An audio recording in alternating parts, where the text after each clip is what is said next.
Hello, and welcome to Archvelder's Hacks with Archvelder and his amazing hacks. This video is all about the top 10 exploits in the world of Warcraft. In this video, you will be seeing the very limits to which game exploitation in World of Warcraft can be practiced at the highest level.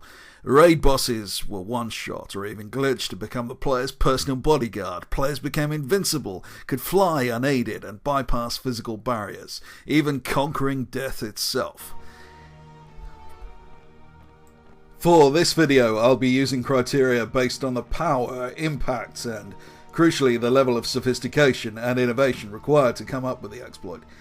Exploitation is an art more than an act of opportunism. I will not include hacks that require third-party software or redesign of the game's architecture. The first exploit on this list is the notorious Vexxalus exploit, and this is a buff from the bright scale worms surrounding the second boss on Magister's Terrace. When you kill the worms around the boss, you get a stacking damage buff called Energy Infusion, and this buff only lasts 30 seconds, but exploiters managed to find an ingenious way to preserve the buff.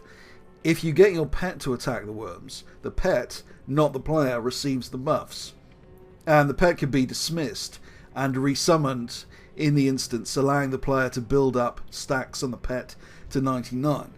The pet could then be resummoned anywhere in the game and kill more or less anything, as this player is demonstrating in Alterac Valley by using his Felguard to solo an entire team.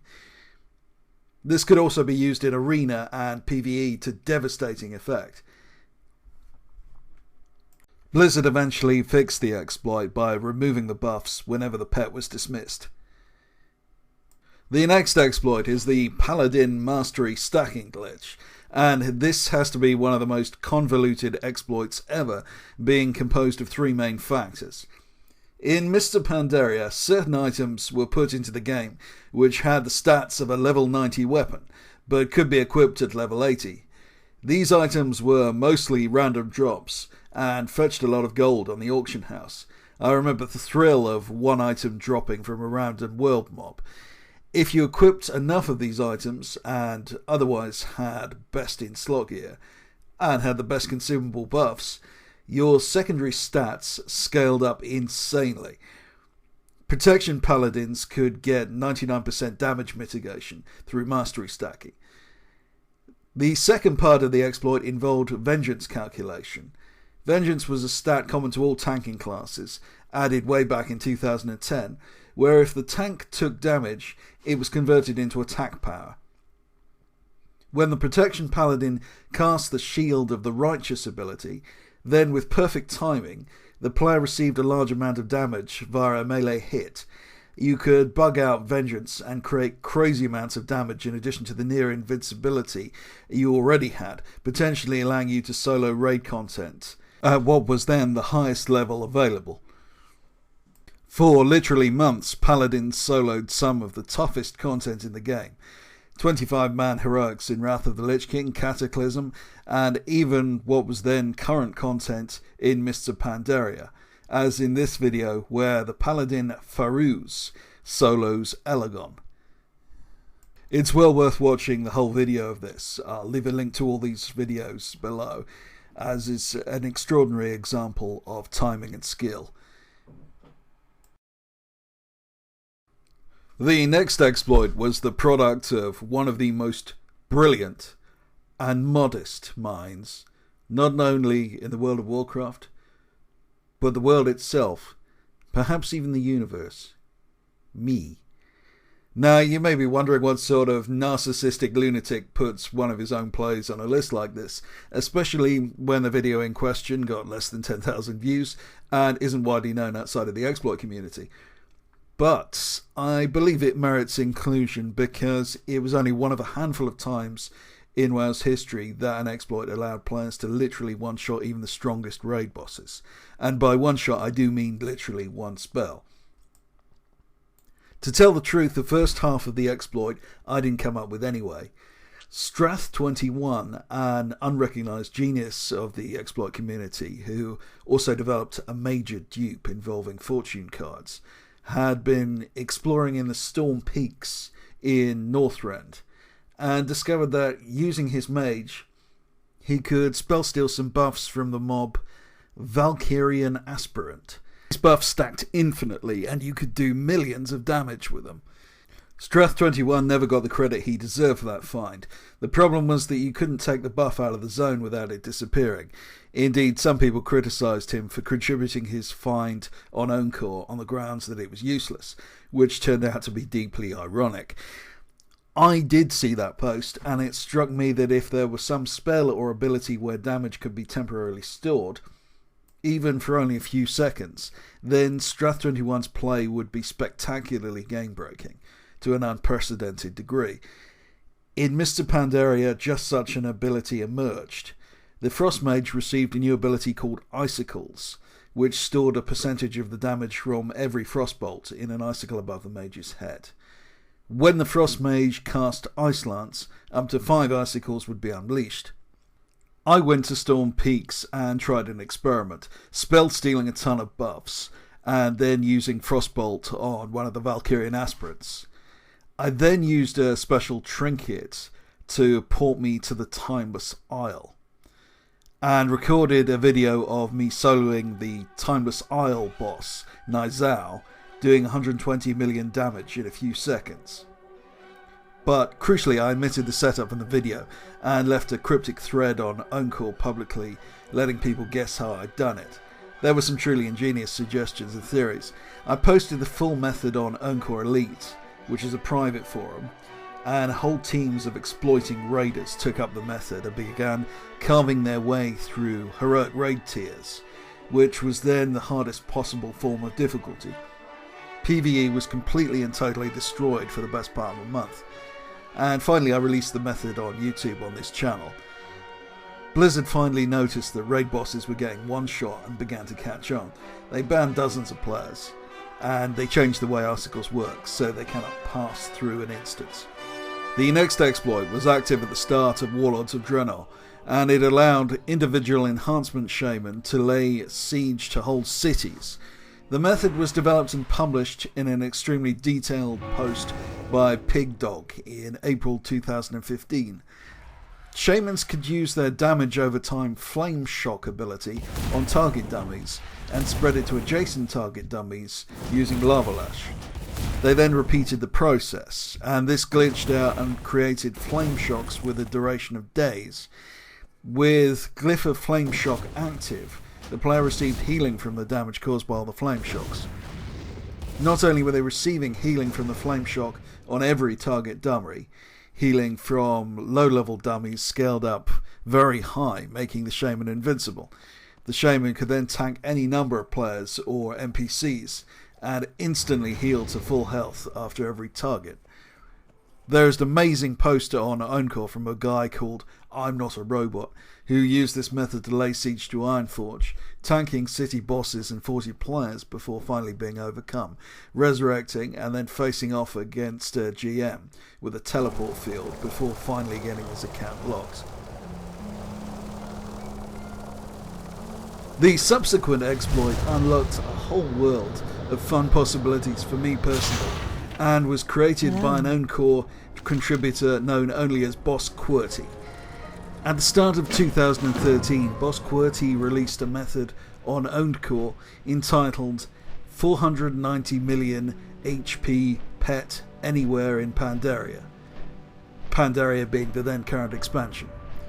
In the quest Meet the Scout, players are introduced to King Varian Rin, or for Horde, Garrosh Hellscream, on the shoreline in the Krasang Wilds. You fight with your faction leader to secure the beach against Alliance or Horde forces respectively.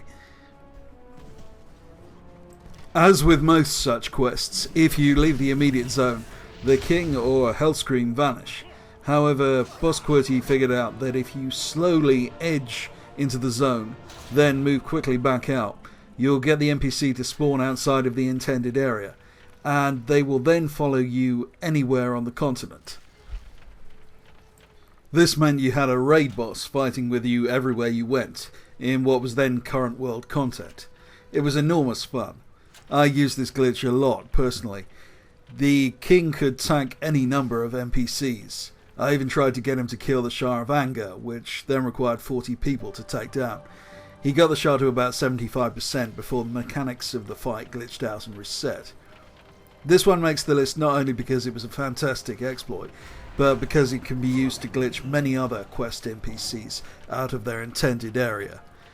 Since this original exploit was fixed, I've made videos about at least half a dozen similar quest pets you can glitch out of the area. It is difficult to say for certain, but I think Blizzard's subsequent decision to give the players NPC companions from garrisons and subsequently cast order halls was a response to the popularity of this type of exploit. This next exploit is probably the most striking visual exploit ever produced. It enabled the player to create an entire army, the only time that has ever been done in the history of Warcraft. Alpha posted the following method for demonology warlocks in August 2013. Alpha made a discovery concerning the Kapha berries you can find lying inside the Yeti caves in Kunlai Summit. These berries increase your haste for a short period. Alpha found that he could consume a huge number of berries at once by the strategic use of lack. This increased his haste rating by 100,000%. He then cast the Doom spell on the item Turnip Punching Bag, which is pretty much what you think it is, and the Doom spell produced 1,000 imps in seconds. Subsequently, as Alpha suggested, other players figured out that if they did all this near the Shah of Anger world boss, they could solo the Shah easily and did so, as I'm showing here in this amazing video. This was posted on the channel of a guy called Jordan Day. I just took 1,000 hits. Oh no, he's dead. I can't. I can't. He's dead. The following exploit was a big influence on me and illustrates the power of creative use of game mechanics. And for many, this one wasn't an exploit at all. The mage Pei soloed the military quarter of Naxxramas back at the end of 2008, just after it was opened in November. Pei used Spellsteel to take the Bone Shield armor from the Death Knight Cavalier mobs, and this enabled Pei to be virtually invincible, as the armor absorbed millions of damage.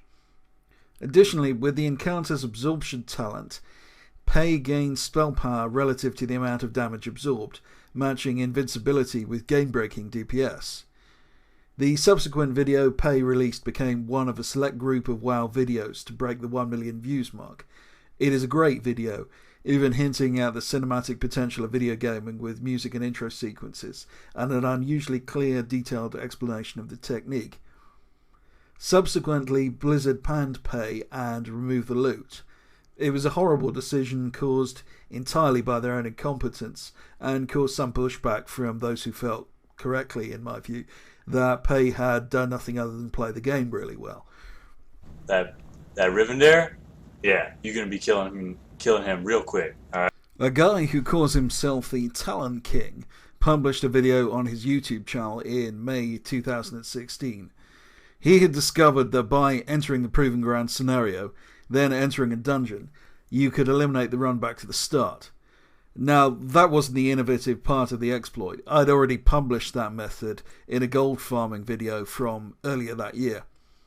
But what he subsequently did with the Proving Grounds technique warped the boundaries of Azeroth's space and time and created one of the best ever mount farming exploits.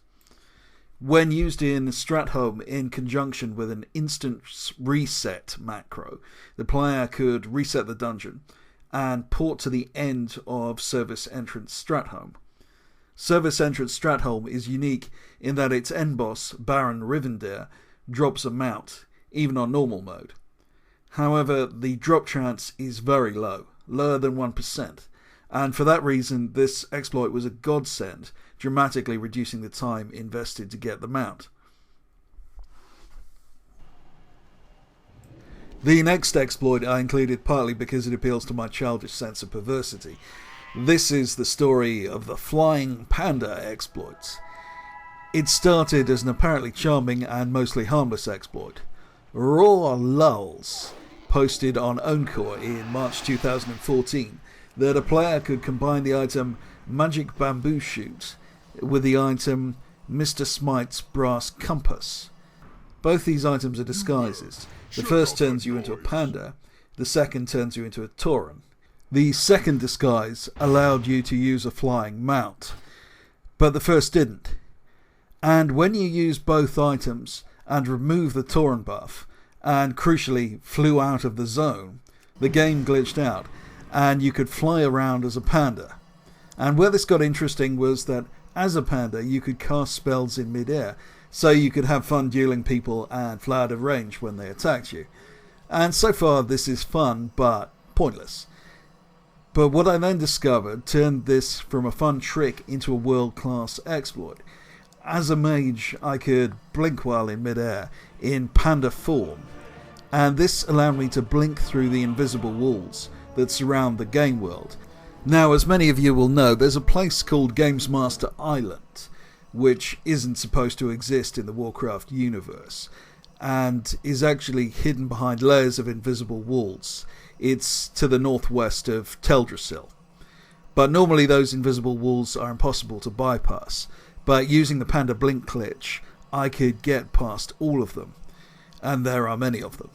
Even in flying panda form, it took me over half an hour to get to the island, and I literally died on the shore the first time I got there from fatigue, as I had no idea that mechanic was in place around GM Island. So I then had to repeat the whole journey from Teldrassil. The final exploit in this video allowed the player to literally overcome death itself. When I first started looking beyond the boundaries of regular gameplay in Warcraft, there were a number of videos that illustrated tantalizing illicit possibilities that sparked my imagination. There were a number of big players that posted regularly at the time: Wizard Trocare, Jacob Skipper, later Kazuken, and what I consider to be the holy trinity of exploitation: Visions of the Unknown, Random Acts of Violation, and Imperious Videos. The following video by Imperious Videos was the culmination of a string of excellent and game-breaking videos, and the actual exploit worked like this. You went to an elevator and killed yourself. You then ran back to your corpse in ghost form and logged out. With a second left on the logout timer, you spammed Accept Resurrection and logged back in. Subsequently, the player would be able to instantly resurrect, trivializing every challenge in Warcraft. To develop an exploit like this, one that's truly game-breaking, is extraordinarily difficult. Imperious Videos would have had to go through literally thousands of permutations, possibly tens of thousands of permutations, before arriving at something which actually worked and was useful. And because of the sheer awesome power of this exploit, which allowed you to simply never die like some kind of digital Terminator, this is the final exploit in this list. As with all the videos I've covered, it is well worth watching the original video in full in its original context, as although the original exploit was fixed long ago, it is an object lesson in how to develop your own game-breaking discoveries. So there's the video. It's at this point I normally ask you to consider subscribing to my channel or signing up to my super secret Patreon feed. But I'm not going to do that this time. Instead, I'm going to ask those of you who enjoyed this video to pick the exploit you were most interested in and go and like and leave a kind word on the original video where the exploit came from. I've got links to all of them in the description below. Thanks for watching. This has been Archvalder.